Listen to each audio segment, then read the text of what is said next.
And then I just want to finish with an example of some of the work that we've been involved in, and I know many others are involved in. And these are some screen grabs from a project, Synchronous Objects, which was a William Forsythe project, which my colleague Scott de la Hunter worked on alongside researchers at The Ohio State University.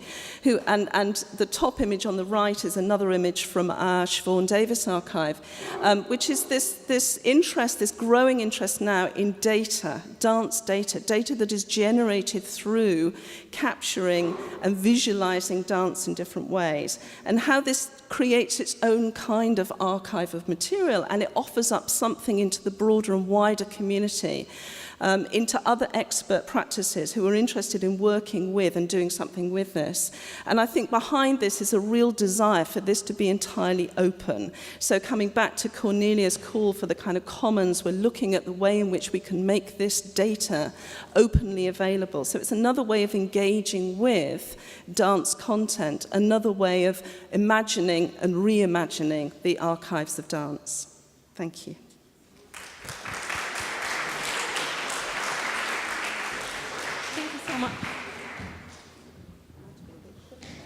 Thank you so much.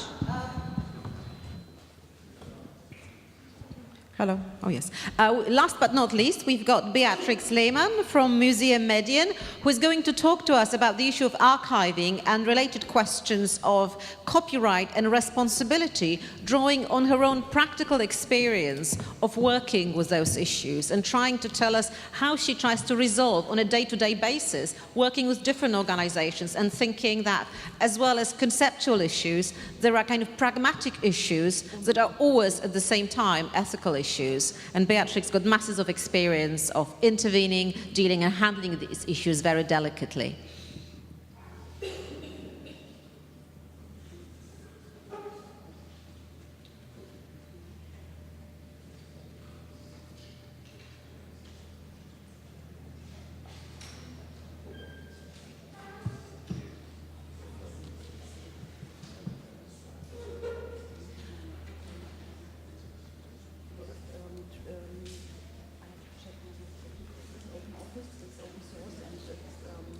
Work.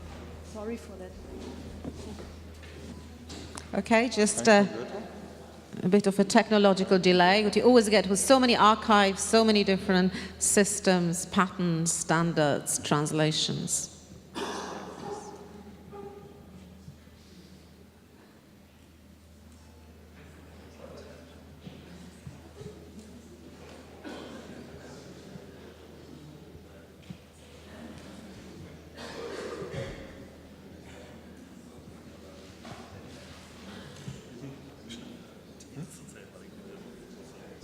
Could we connect Beatrix's? Can we connect your laptop? Beatrix? Can we connect your laptop? Yeah, yeah, okay.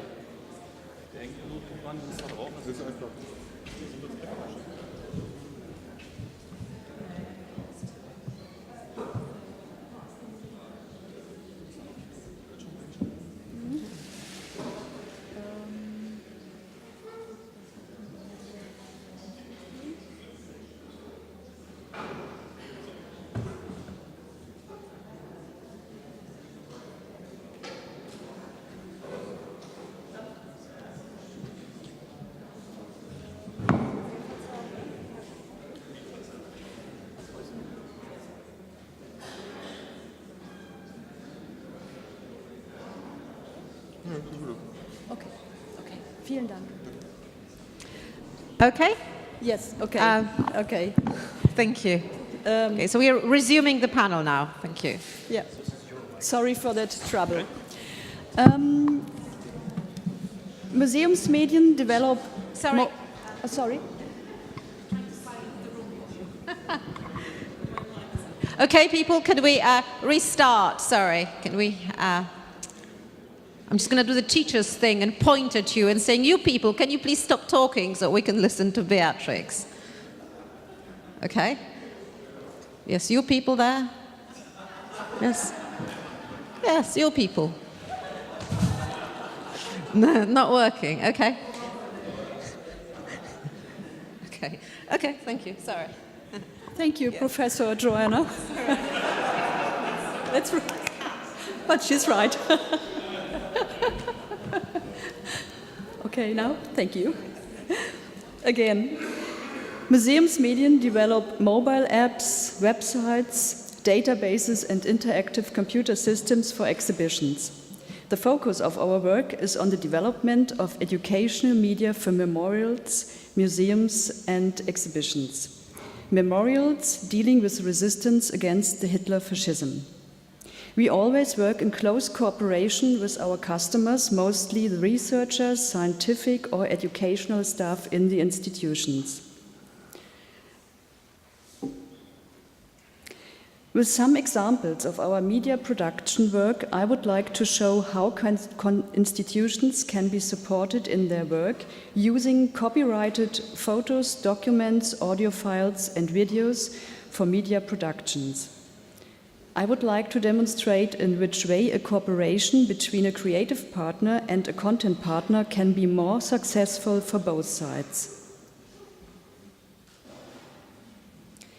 The question of copyright is always a very important matter in our business, but to say it very clear, we never clarify copyright. This has always to be done by our customer. This is for the most SMEs a too delicate field to handle. But we advise, however, with hints where to find suitable items, with technical advice, picture selection, excerpt, quality questions, or where to find information and guidelines to handle the copyright. For example, the extensive information provided by the eSpace project. Again, Anastasia. But the customers ultimately decide which picture is the right one in a certain context. The institutions have to evaluate and classify photos anyway. They are much closer to the archives and collections than we are. The importance of a photo for depicting historical context in the educational work is obvious. To make, for example, a biography of a person interesting, one needs photos, even if it is just a single one. Sometimes it is incredibly difficult to find a photo of a certain event or of a dead person, especially in the historical context of the period between 1939 and 1945, we often have difficulties in finding photos. People who were resistant or even lived in the underground or were hidden took photos very seldom. Or in some cases, photos from a dead person are completely disappeared due to war. You can see in this example we have from Dagmar Hansen this only photo with her family, and we need for our biography layout a photo of the person, a portrait of the person, so we had to cut this out. You see it highlighted in orange, and we have just this photo from Dagmar Hansen. No other photo exists from her. The search for material for those topics can be like finding a needle in a haystack. And after finding communication with many different sources, archives, museums, private owners, and different conditions. In the long process of capitalizing, designing, and completion a website, a media production, or an exhibition, the question of used material is discussed in different ways within the team of institution staff, the media producers, and designers. The questions can be, where can we find suitable items? Is the material technically usable for different presentations? Is it the right item in a certain context? How to handle a large amount of selected material? And last but not least, how to handle the question of copyright with various providers.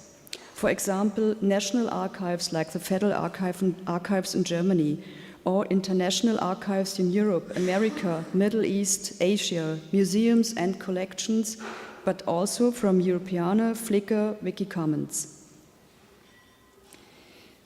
These different terms of use can be different agreement for publishing on a website, in an exhibition, in a catalog, or even all together. An item has always to be in context with, can one of the terms of use. Technical restrictions like not bigger than 72 dots per inch. That's a funny specification for screen design. Or a wide range of fees depending on a provider. An individual data system can support the administration of items from different sources. Amongst the context information of a certain item, all the important copyright information can be collected here by providing different data fields for all kinds of items. Photos, documents, transcriptions, audio files, videos, translations. The digital data collection can be organized easier. This example shows the back end from the data collection for the permanent exhibition in the German Resistance Memorial Center in Berlin. Different data fields for collecting information concerning the data provider, the ID number used by the data provider, the photographer. Hope you can see it. This little extension of a data administration system with data fields for copyrights help an institution to handle and administrate the copyright information easier. Okay, we had this. Here you see how it's published then, the copyright information highlighted in orange, the name, the archive, the ID number of the archive. With automatic checks, lists can be created to prove status of copyright, already asked for or clarified, or whatever is needed. To give you an impression of the amount of materials I'm talking about, in the permanent exhibition of the German Resistance Memorial Center, more than 5,000 items are used. These are photos, multi-page documents, transcriptions, audio files, and videos. This is a multiple of what the visitor can see on the exhibition walls. But the memorial hasn't got its own collection of objects. That means every item is collected in a foreign archive, other museums, or private collection. Altogether, these are 326 different content providers. You just see the first page of this long list. 30 seconds, okay. You can imagine how delicate this is to handle. For big, 30 seconds, that's not much. For big exhibitions, different people work together, and we try to make, with the back end, an alternative, some extensions to help the work together. The use of photos in educational work should be done as carefully as possible to avoid mistakes. This includes the question of contextual correctness as well as the question of copyright. And I finish with a sentence we heard yesterday from Charlotte, his mantra, think copyright, and I would like to extend to, and don't be afraid of it. Thank you for your attention. Thank you. What we're going to do is, I'd like to run a couple of questions past the panel, and then we'll open it up. And I'd like to start with a kind of biggie. The question, archives to a lot of people, especially digital archives, might just be a technical problem. And you know, because you've all been part of different funded projects, you know that energy often goes into digitizing things. So people are often putting all their energy into the technical questions and how to solve something, how to make it work. So I'd like to pose a bigger conceptual question. Why are digital archives interesting? And I wonder if you could just give quick answers from your own practice, from your own experience. Why are digital archives interesting for you? Sarah? Interesting is a good word. Interesting, I think, because in the area of dance, it's one way of ensuring we have some kind of record and preservation process for dance, which I'm not going to go into the usual discussion around dance being an ephemeral, disappearing practice, but nonetheless, it is something of the body, so it has more akin to an oral tradition. So digital archiving of dance is a way of preserving and making the work more accessible. But why it's interesting, I think, is that in the process, whether it's part of the technical process or the intellectual process or the curatorial process and all the processes that are involved in creating a digital archive, is that new insights emerge through engaging in those processes. And it's through those new insights into the work itself, but in those in what happens when content comes together in different ways, that you start to be able to generate new kinds of artifacts and new kinds of ways of talking about, describing and intellectualizing and theorizing around the work. So it actually generates a new kind of discourse, and I think that's why I'm interested in it. Yes, thank you. Camilla? For me, for a very similar reason, I work a lot with what you might now call analog film being digitized. So the film that I'm working on at the moment, the one that excerpt of which I showed, most of the footage about Native Americans is made by white men, of course. So, and that's something that you immediately have to question. You're looking at something that was made in the 50s, narrated by Marlon Brando, but you need to ask yourself the question number one: who's made this film? And how I can deconstruct it, or how not to take what Reagan is saying at a face value, and how actually, you know, how to play with this Reagan blur. But also to think about the footage I showed there on 4 screens of Native American women filming themselves. That's actually the only film that exists that has the natives themselves filming themselves, but of course they're also being filmed by white men filming themselves. So there are layers of meaning, and I think the deeper you dig in, the more complex the issue of cultural representation is. And there's another reason why I would choose to work with archives nowadays, is because film, of course, is very expensive. Development of film is very expensive. So they, as always for artists, there are economical reasons, and there is an abundance of archival material. And depending on where the films are made, which country they come from, they often have a different spin on political events. But also, when we think about this idea that there are so many images around, you might think about it, do we constantly need to produce new images? Or is there something about, you know, embracing the law of excess as your method, and going back to archives and reusing what's already there? Yeah, absolutely. And I think that also links to Cornelia's talk, the very notion of authorship. You know, where we are with it now. I think there are complex questions around that, too. Yeah. Beatrix, why are archives interesting for you? Archives are interesting because they have the material we need for this historical period we are very often working for. Archives are mostly well curated, and in some cases archives are the only place to find information, to find photos, to find documents about that person. For example, the Yad Vashem archive. It's incredible, huge treasure of information, and well, yeah, I think these 2 reasons are. I think you're raising a really important question about curation and the role of the curator, because some people think, oh, the internet is an archive, but it's not yet an archive. It's a flow of things. It's a certain kind of, you know, a territory, a flicker of, or you know, conglomerations of things on it, but it does need a certain professional practice, artistic practice, some forms of intervention to kind of shape it up. So my second question, and I'll start from this side now, from Beatrix, and then what is, you know, in your own practice, in your experience, which is the most difficult issue for you when working with archives? What's your biggest problem, biggest difficulty when dealing with archives? Beatrix. If you want more than they are, than they want to give, or if the technical restrictions are a bit strange. As I said, one archive always said, we just can use 72 dots per inch for a presentation. That's a little bit silly. For those who know screen design, it's a silly restriction, but we said, okay, we do it. Okay. No problem.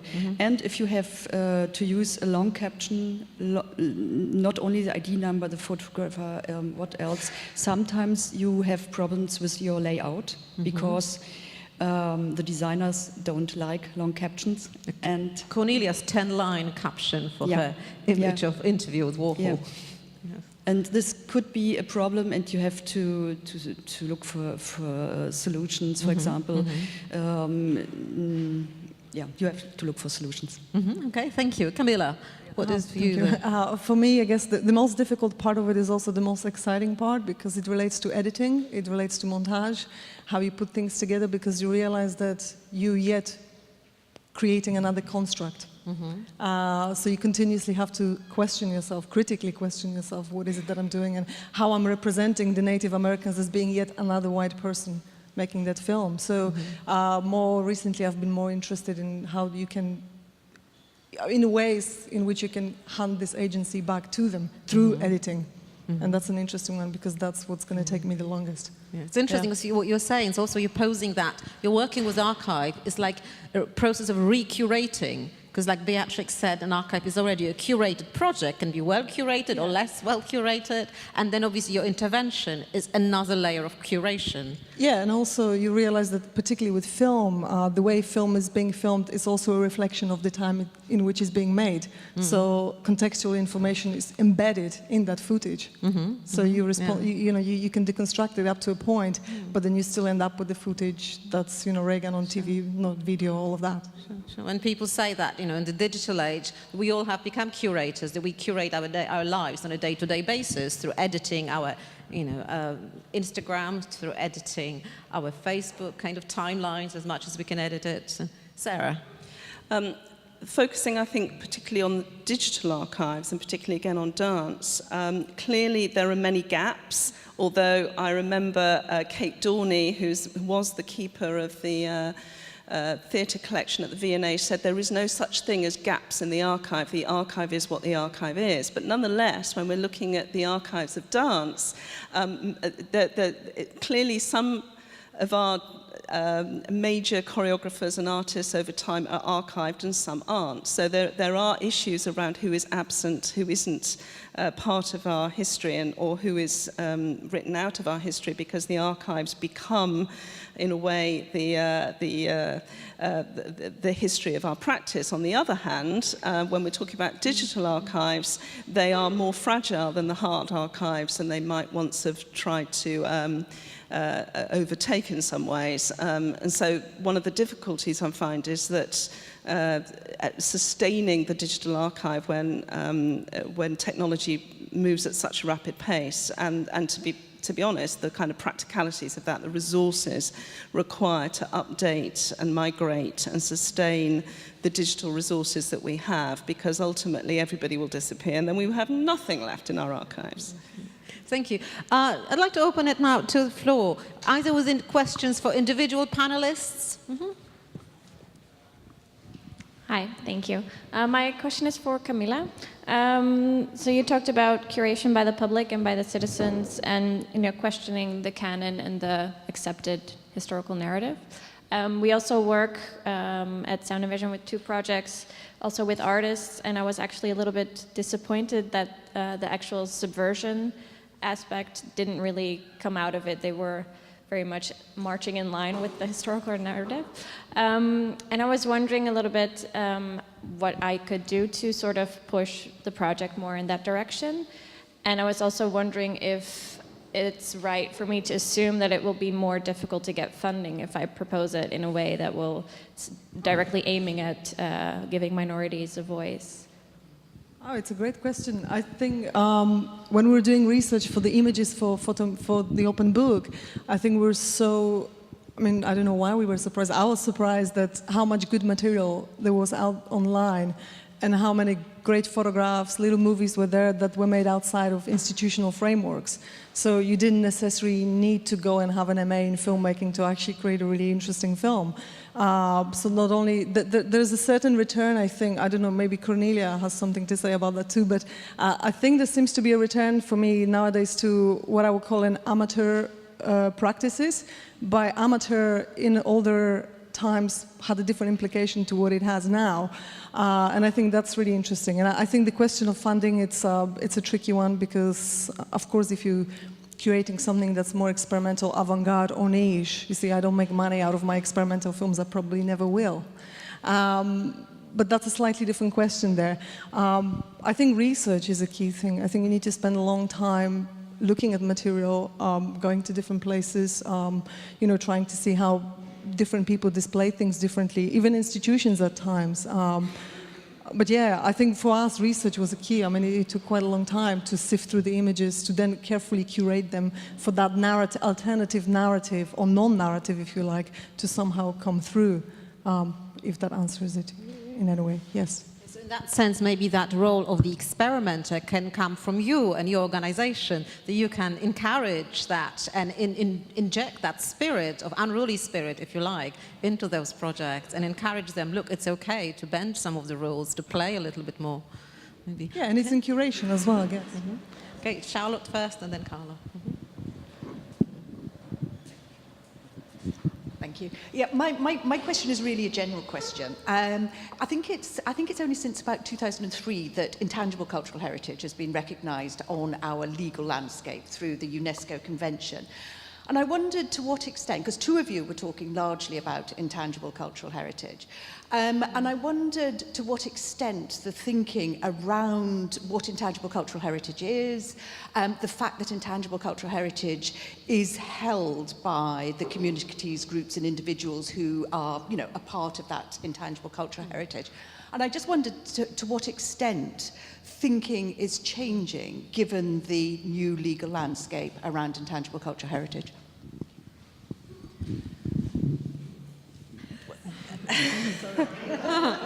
When you say thinking is changing, do you mean in terms of the methods of archiving those practices, or the sort of appetite for engaging with those kinds of?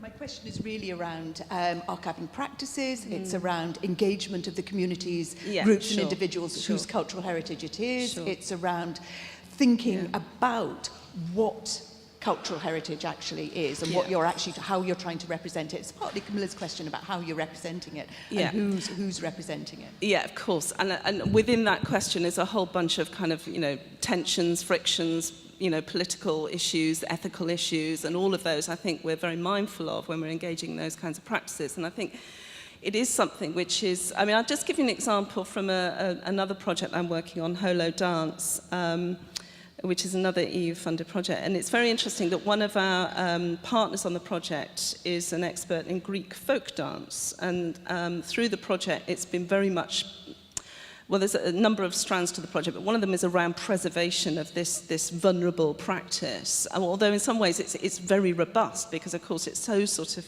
part of the community who practices over generations. So in a sense it's really robust, but as soon as you start to engage with it in a way that starts to think about preservation practices, it starts to open up a whole lot of questions.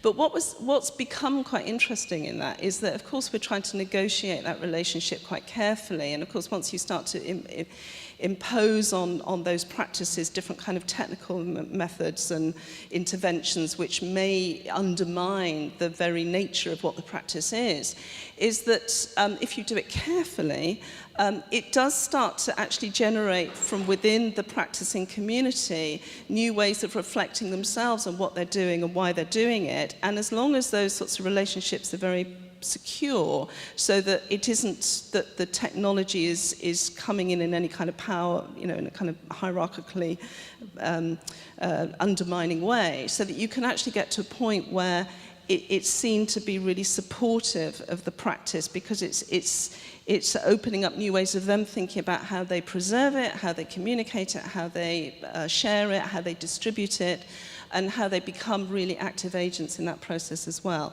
But I do think there are a bunch of kind of ethical and questions that one has to address quite carefully, sure. Yeah, I think I second a lot of what Sarah said, but in the case of the film I've just showed, the New Mexico archive is quite interesting because Albuquerque has a big Native American community, so there's a lot of pueblos, lots of reservations. So I actually had an assistant who was Native American, who I'm entirely grateful to, because he's pointed out to me, for example, that the footage I'm looking at, which I'm thinking is a Cherokee Indian, was in fact Apache because of what he was wearing. And it's only them who have that knowledge. I mean, to that degree, because there are little subtle details there. For example, you know, the idea that Native Americans never wore headbands, that it was a Hollywood invention just to hold their hair, their wigs. So there's a lot of, you know, that footage, the archival footage is loaded with so many misrepresentations of history, you know, of that nation. And I think there's another aspect that Sarah touched upon, which is very important.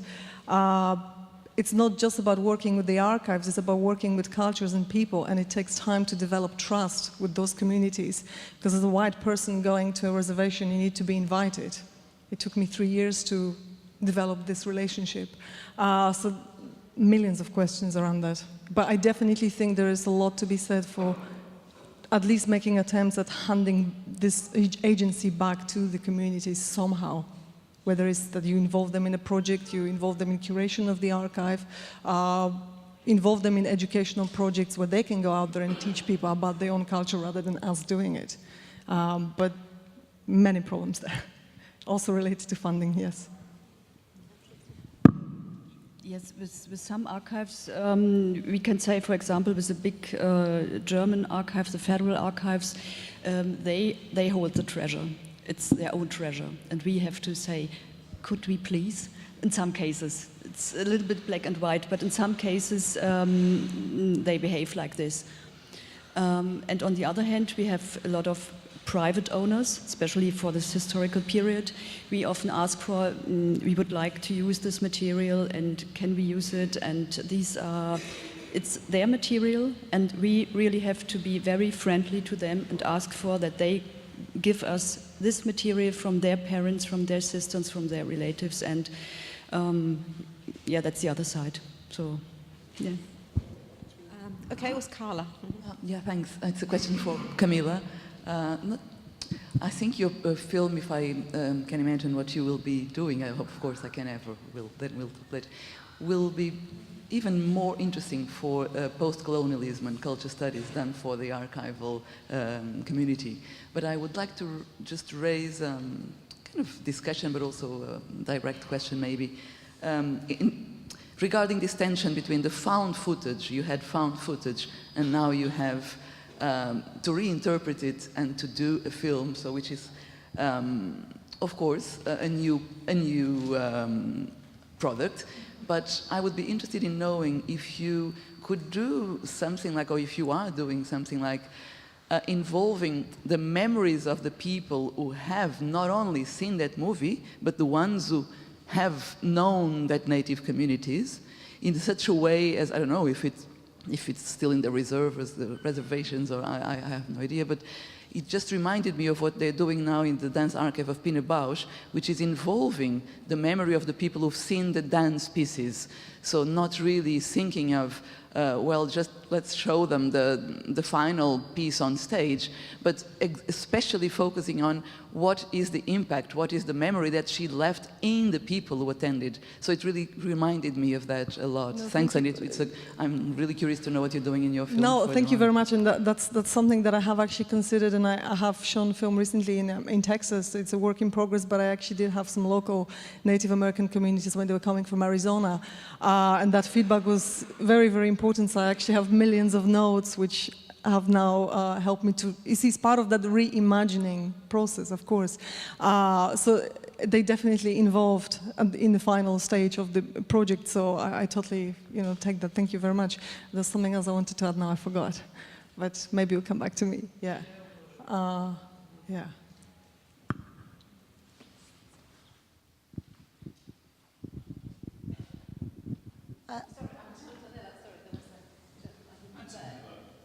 Who is it?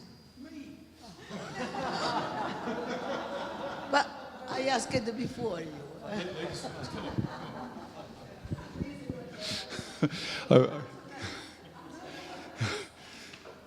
Brains before beauty, or no, sorry. I wonder if I could just ask the panel to comment on perhaps a challenge or an issue which to reflect on, which I confronted a few years ago when I was involved in a digitization project, a mass digitization project, which I don't think I was particularly prepared for, and it may kind of fly in the face somewhat of what you're saying, and that's the responsibilities that go when you're involved in a digitized project.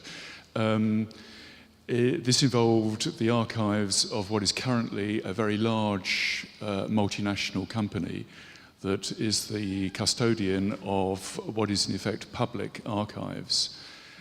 So the custodian, in a sense, or the archive, has gone through various transmogrifications of who and what the owner of the archive was.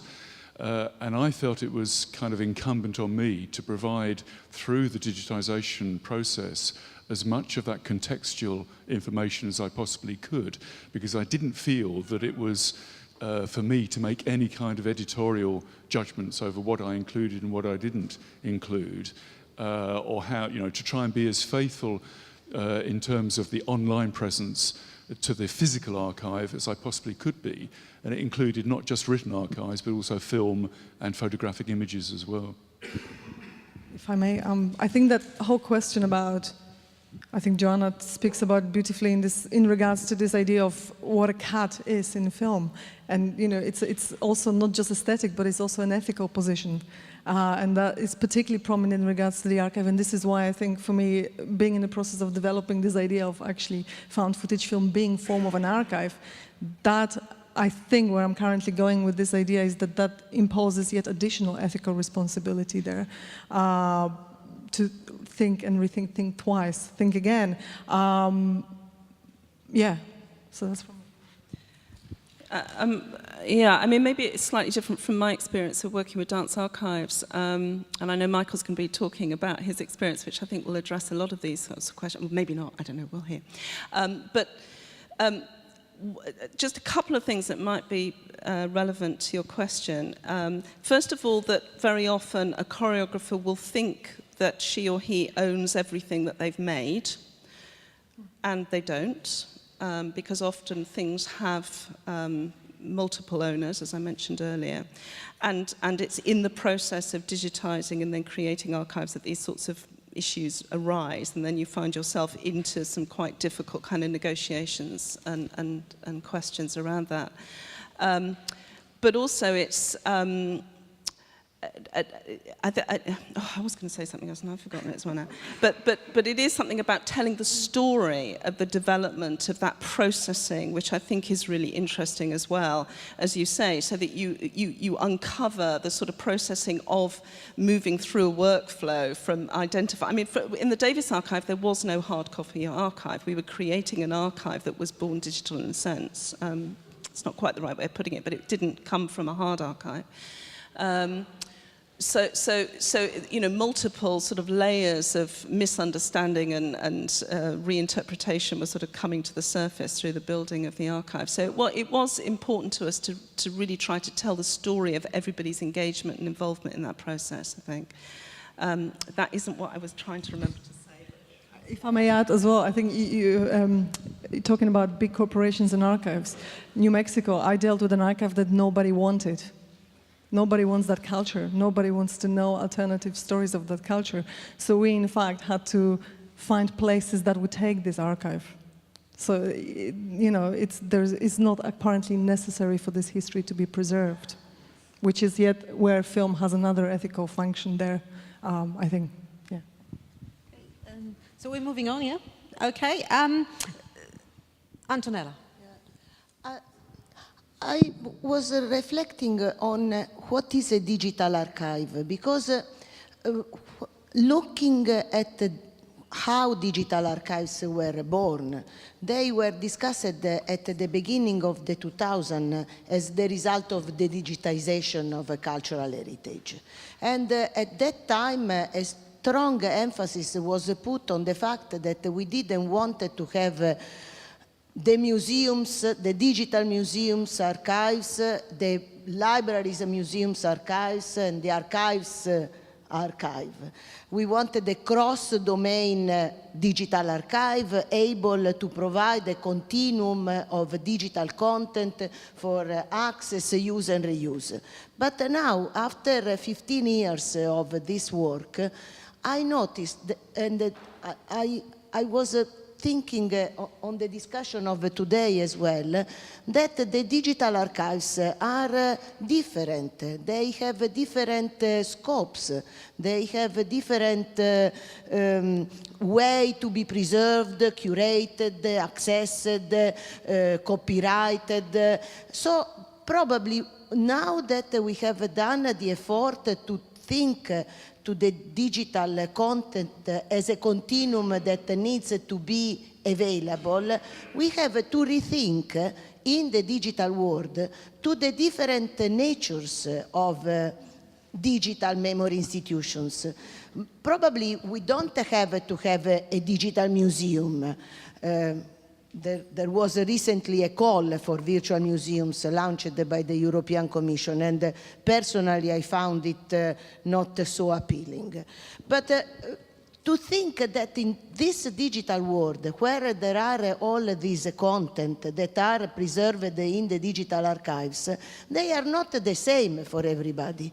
They are not used in the same way, and they don't necessarily need to be conceived in the same way and presented in the same way. Probably we have to think about what is a memory institution in the digital world.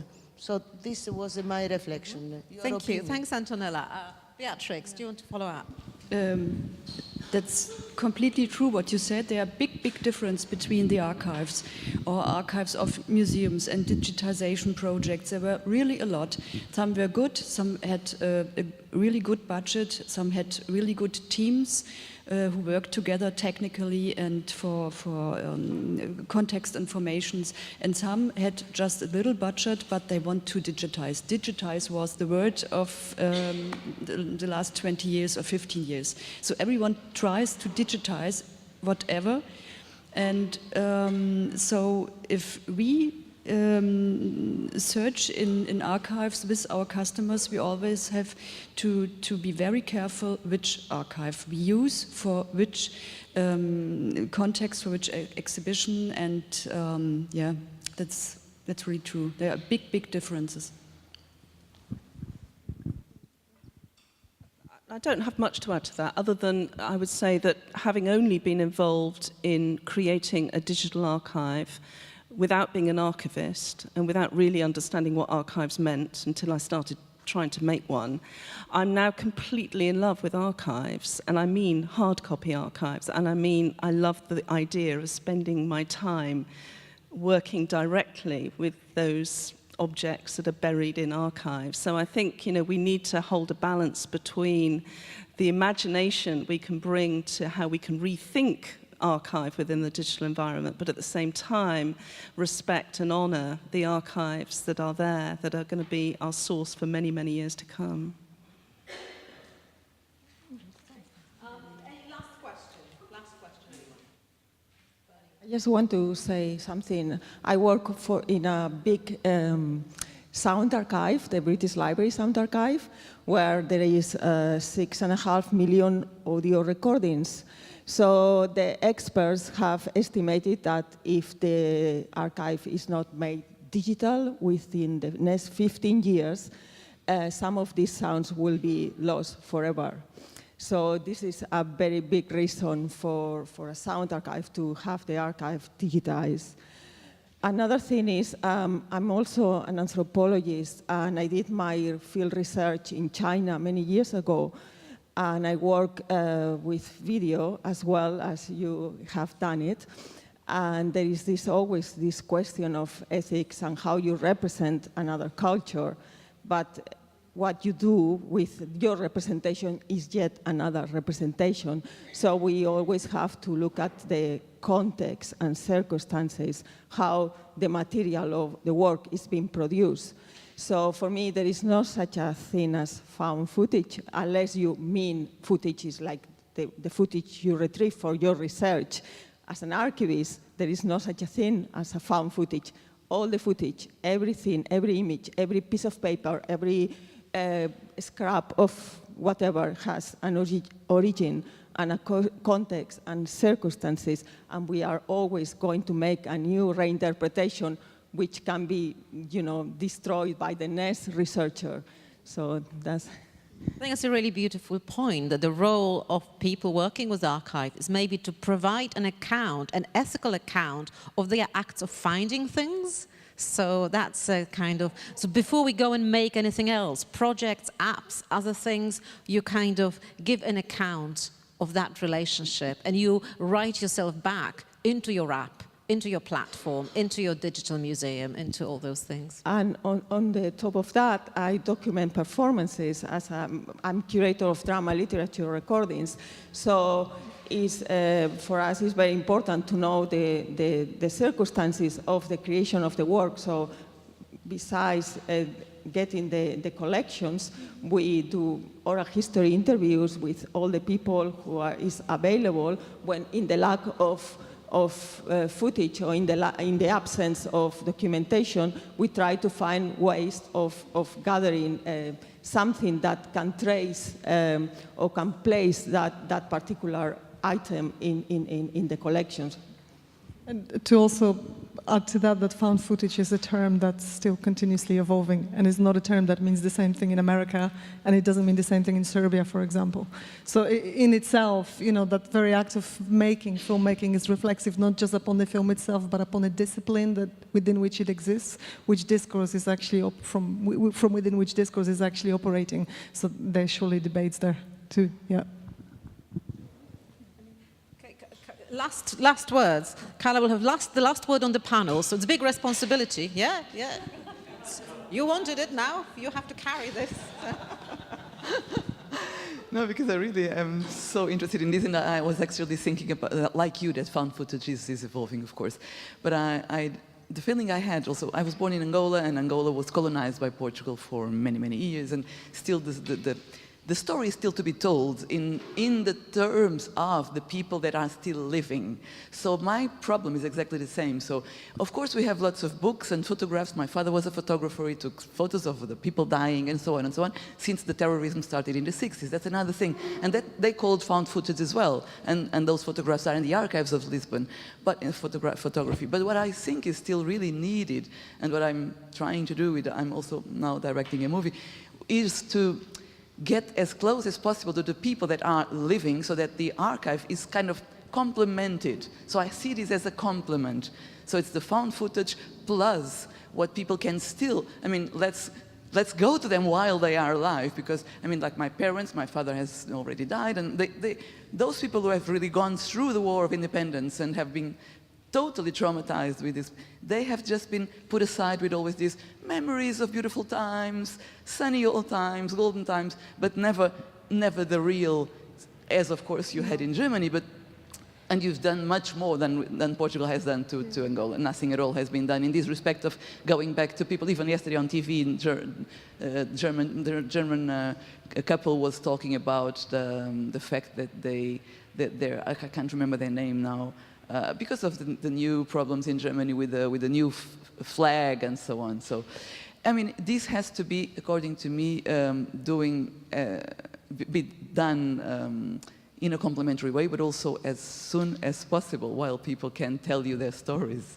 Yeah, I mean, there's a question there of what story you're constructing, and as an artist, you have to still filter it through something, because for me, large difficulty behind doing projects like this is that you as an artist have to develop a distance to the subject as well, or at least for me that distance is very important, because it's a breathing space, you know, because you're always in danger of falling into either this or that camp, and that's really crucial. But I think, yeah, of course that there's a mixture of things, but I also think it's really important to, and that's what I said in my position statement, that I think new times do need new interpretations, and I think that always happens anyway. We look at the past, and, you know, we somehow reposition where we are, because, you know, from the perspective that we have now, but also informed by whatever our histories were. And I think here, people's personal histories rather than national grand narratives, of course, very crucial too. Germany is a very poignant example of this. And it works. We have the responsibility for the dying generation, of course, and we in Germany a lot of oral history interviews were made, and to preserve this history. And there's often the question, is the interviewer well educated enough to ask the right questions? You know, okay, yeah, and to come over this point where the people say, no, I don't want the inner kind of wall. They don't want to talk. Of course. Because after the Second World War, we had the problem. The resistant people were a little bit like, you were resistant? I don't trust you. And then we had another movement, but they closed a little bit, and they don't want to talk anymore about this. They want to say, they said, no, let me alone with this. Absolutely. I would Yeah. think you would only have to find the volunteers who even really are so willing to tell the stories that they don't have a space or they don't have a, you know, finding the space for this. Or Yeah. in an interview, you have to come to this point and then move a little bit further Exactly. and then you can Sure. open them. But in yeah. these cases of strong, I mean, traumatic Yeah, you cases, have to be people very, have very to be. careful. They have to be the volunteers. You can never ask people to. I mean, you can never ask them. They have to come to you. That's a different thing. Yes, that's my but approach. they don't, and so They you don't. Yeah. Oh, in Lisbon now they start coming Yeah. and wanting. Yeah. Well, it's a very Last thought. words. Yeah. If I confess to one of my regrets in the project that I was first involved in, the Sean Davis Replay Archive, is that I didn't collect the stories and the testimonies of all of those people who had witnessed and experienced the dance, because you inadvertently privilege the experience and the stories of some, and you ignore unintentionally other stories, but that's another project. Exactly. That's a huge project. Fascinating one. But thank you so much. Anyway, thank you so much to our amazing panelists and to all of you for participating. And I would like to also tell you that this morning is a test of your commitment to the Europeana project. This is why there is no break, and we're going to continue and see how committed you are and how resilient you are, which I'm sure, and we're moving. So thank you very much. And we are moving